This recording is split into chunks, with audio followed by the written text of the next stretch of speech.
ભક્ત ગોરા કુંભાર.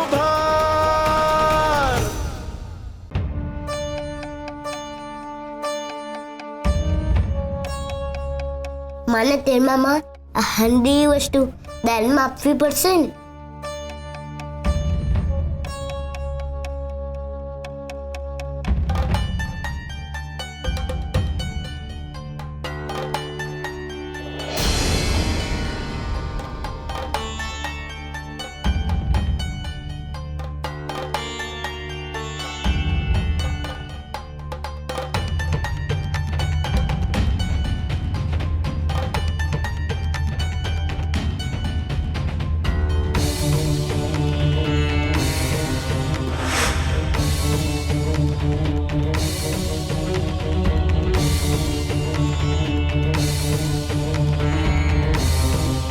હવે ચાંદો સંપૂર્ણ લાગે છે, દીવડાની જ્યોતની જેમ.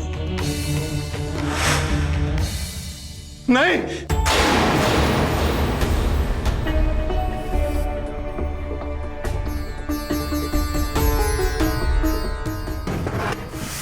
આ વસ્તુ કોઈને નહીં દેવા દો.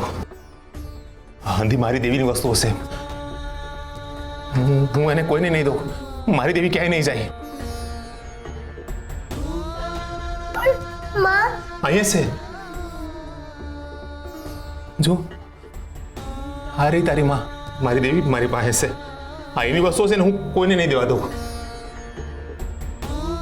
અને તમે બે શું કરો છો? આગળ જાઓ, આગળ જાઓ. હું ક્યાં નહીં જવા દો આને, ક્યાંય નહીં જવા દો. મને નહીં તો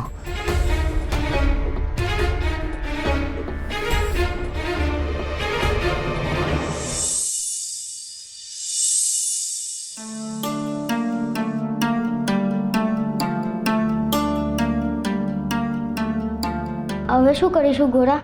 માનું તેરમું કઈ રીતે થશે? માનું તેરમું તો કરવું જ પડે ભાઈ, નકર માનું વિસર્જન ન થાય, ને વિસર્જન ન થાય તો માનું સર્જન ન થાય. પણ ગોરા, કેમનું થશે? બાપા તો પેટી પકડીને સૂઈ ગયા છે.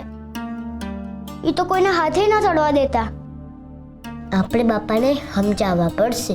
ગોરા, મને નથી લાગતું કે બાપા સમજે. બાપા તો પેટી પકડીને જ સૂઈ ગયા છે. કાલે માનું તેરમું છે.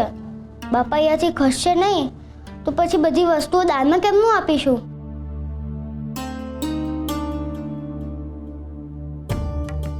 કાક કરવું પડશે ભાઈ, નકર મારું તેરમું અટકી જશે. ગોરા, આપણે પુલકેશી કાકાને કહીએ, એ બાપાને સમજાવશે. પણ પુલકેશી કાકા તો ગામ છોડીને વયા ગયા ને. તો ગોરા, હવે શું કરશું? માનું તેરમું નહીં થાય? ના સુરા, એવું ન બોલ. તેરમું તો થશે જ. પણ ગોરા, કઈ રીતે? બાપા શું કહે છે કે જ્યારે જ્યારે ચિંતા થાય, જ્યારે જ્યારે દુઃખ પડે, ત્યારે હરિનું નામ લેવાનું. હરિહંદી ચિંતા હરિ લે. બોલો, હરે કૃષ્ણ હરે કૃષ્ણ હરે કૃષ્ણ હરે કૃષ્ણ. હવે બાપા માની જશે. હરી એમને મનાવશે. હું બાપાને ઉઠાડું છું. બાપા, બાપા. દેવી,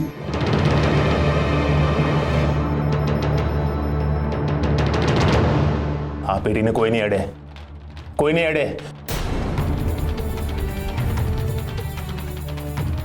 આ પેટીમાં છે ને મારી દેવી છે. હું એને ક્યાંય નહીં જવા દઉં, ક્યાંય નહીં જવા દઉં. બાપા, માં આયા જ રહેશે. માં ક્યાંય નહીં જાય.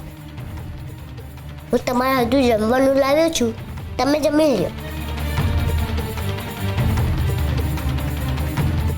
દેવીએ બનાવ્યું છે? ના, મેં બનાવ્યું છે. મારે નથી ખાવું.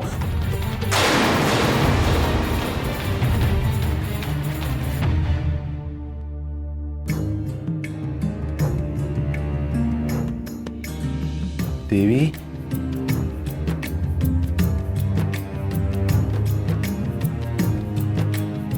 બાપા, તું રહેવા દે ભાઈ. અત્યારે બાપા કાંઈ નહીં સમજે. તો હવે શું કરશું? કાંઈક તો કરવું જ પડશે ભાઈ. તું હાલ મારી જાય.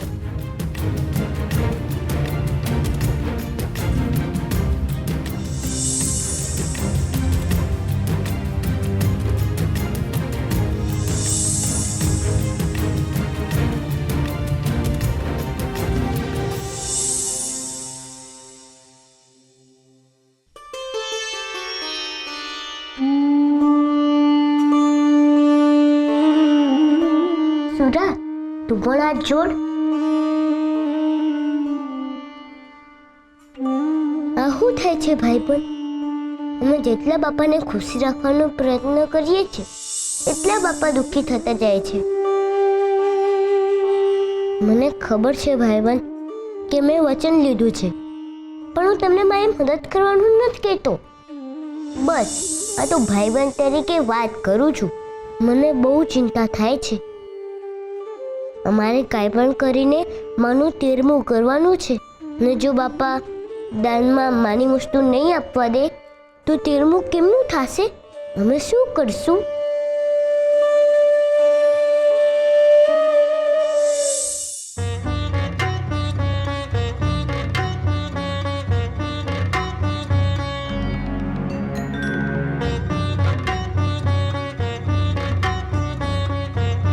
ગોરા તો સમજી ગયો, પણ પરમા ભગત નથી સમજી રહ્યા ના.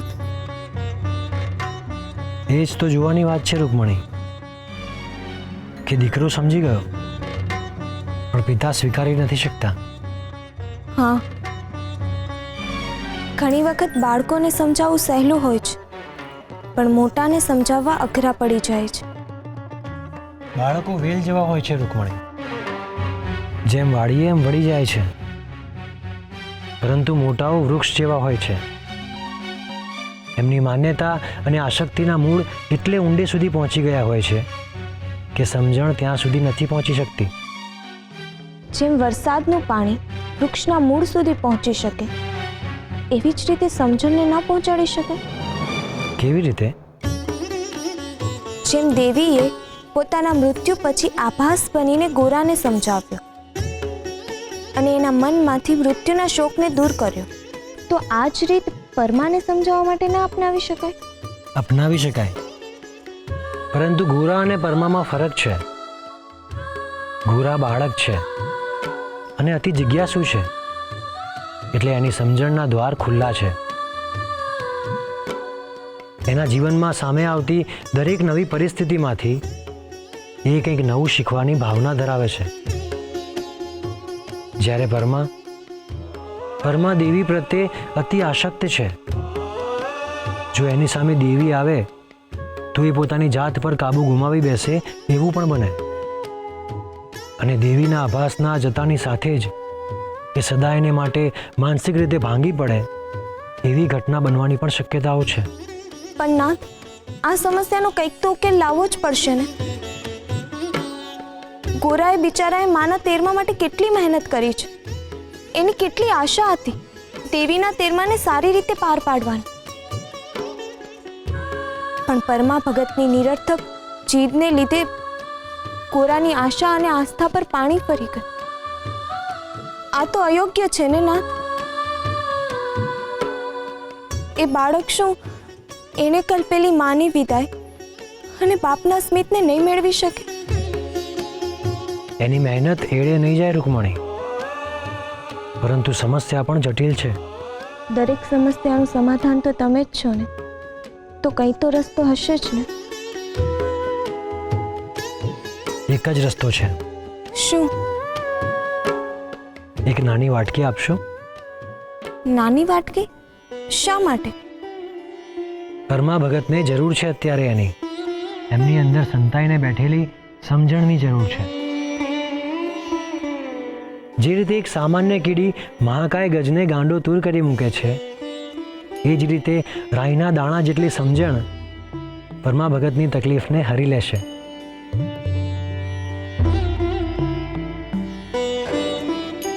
હરે કૃષ્ણ હરે કૃષ્ણ હરે કૃષ્ણ હરે કૃષ્ણ.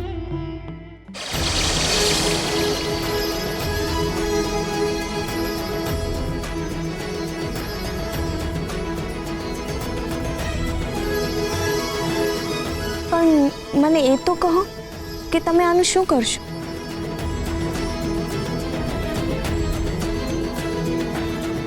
ભિક્ષામ દેહી પરમા ભગત.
છે? ગોરા, બહુ મોટી આફત આવી ગઈ. કેવી આફત આવી ગઈ સુરા? ગોરા, શકરી કાકી કહેતા હતા કે હમણાં બધા ગામવાળા આવે છે આપણી ઘેર જમવા. હા, તો આપણે ફટાફટ જમવાનું બનાવવું પડશે. હા, પણ હું ભાઈ? પણ ગોરા, બાપાનું શું કરીશું? બાપા તો હજી હોતા જ છે ને ભંડા ક્યાંમાં. ના, બાપા જાગી ગયા છે પણ એમની જગ્યાથી હલતા જ નથી. ગોરા, બાપા એમની જગ્યાથી નહીં હલે તો પછી 13મું પણ નહીં થાય. જે આયા હશે એ પણ પાછા વયા જશે.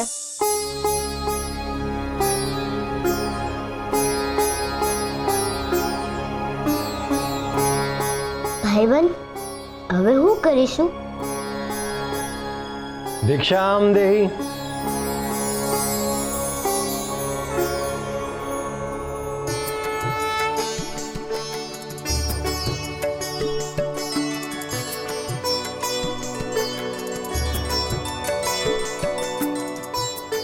તમે કોણ છો? ભિક્ષામ દેહી બાળકો. ઘરમાં કોઈ વડીલ છે? તમારે શું કામ છે વડીલનું? બાળકો, હું મારી એક દુવિધાનું નિવારણ શોધી રહ્યો છું. આખા રાજ્યમાં ફરી વળ્યો પણ મારી દુવિધાનું નિવારણ મળતું જ નથી. આ ગામમાં તમારું ઘર છેલ્લું છે. થયું કે જો કોઈ જ્ઞાની માણસ મળી જાય તો મારા પ્રશ્નનું નિવારણ મળી જાય. ભાઈબંધ, સાધુ. હું વૈરાગી છું અને વૈરાગીનો કોઈ ભાઈબંધ નથી હોતો. તમે આ વેશમાં કેમ આવ્યા ભાઈબંધ? મેં તમને મારી મદદ કરવાની ના પાડી હતી ને. હું તારી મદદ કરવા નથી આવ્યો. હું મારા ભક્ત પરમાની મદદ કરવા આવ્યો છું. મેં ફક્ત તને મદદ ના કરવાનું વચન આપ્યું છે પણ સંસારના મારા બીજા ભક્તો અને સંતાનોને તકલીફ પડે ત્યારે તો મારે એમની મદદ કરવી જ પડે ને. હું પરમાને મળવા આવ્યો છું. અરે, તમે બંને આમ કૌતુકથી મને કેમ જોઈ રહ્યા છો? ઘરના વડીલનો ભેટો કરાવો. બાબા બંધ કેમ જ છે, તમે આવો.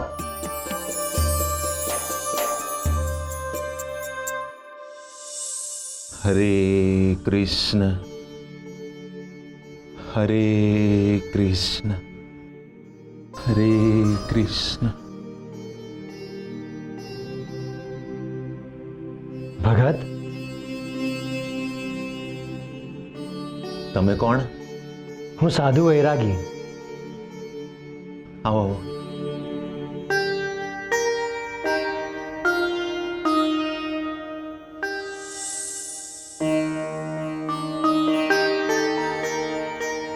એક દુવિધા લઈને તમારી સામે આવ્યો છું ભગત. આશા રાખું છું કે તમે મારી મદદ કરશો. મહાત્મા, તમે પોતે સાધુ છો, ઈશ્વરની સૌથી નજીક. હું સામાન્ય માણસ તમારી હું મદદ કરી શકું? હે બાપ? એ તો મદદ કરવા વાળાના ભાવ પર નિર્ભર કરે છે ભગત. તમે કરશો તો થઈ જશે.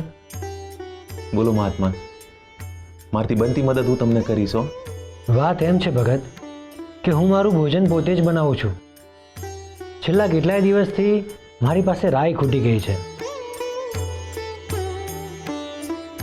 આખા રાજ્યમાં ફર્યો પણ ક્યાંય મેળ ના પડ્યો. એટલે તમારા ઘરેથી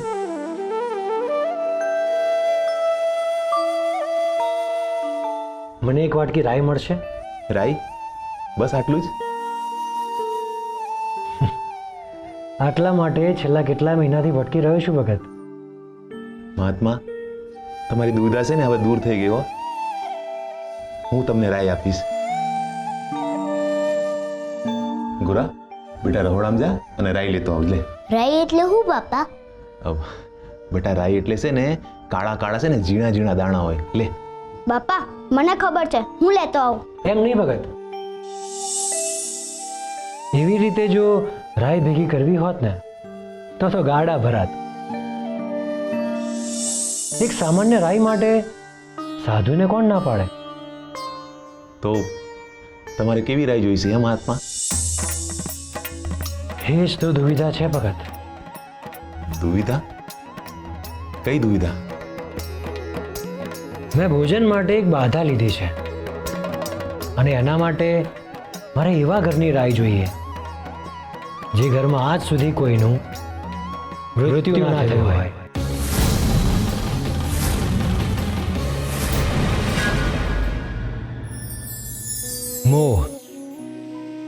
મોહ મનુષ્યના સ્વભાવ સાથે વણાયેલો છે.